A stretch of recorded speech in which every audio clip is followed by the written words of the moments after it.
Hello mga mare, pare, lalabs at lods ko. So nagluto nga pala ako ng sinigang na salmon na belly. Nagisa lang ako ng bawang, sibuyas, luya, tapos nilagay ko po yung ating isda.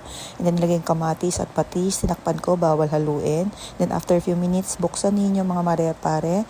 Ayan, tsaka nyo po siya haluin dahan-dahan. Yes, dahan-dahan lang po since bawal po kasi mabigat yung kamay natin dito kasi madudurog po talaga yung isda na to at sensitive po mga mare at pare.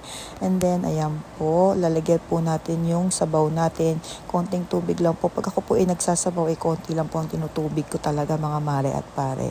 Ayan po. And then, tsaka po natin siya tatakpan. Pag kulong-kulo na, makikita nyo naman doon sa texture pa lang ng kamatis. So, kulong-kulo na siya. Saka nyo ilagay yung gulay ninyo. Ako, ang gulay po namin, labanos, okra, at saka siling haba. Ayan, tinakpan ko po siya. Kulong-kulo ulit mga mare at pare.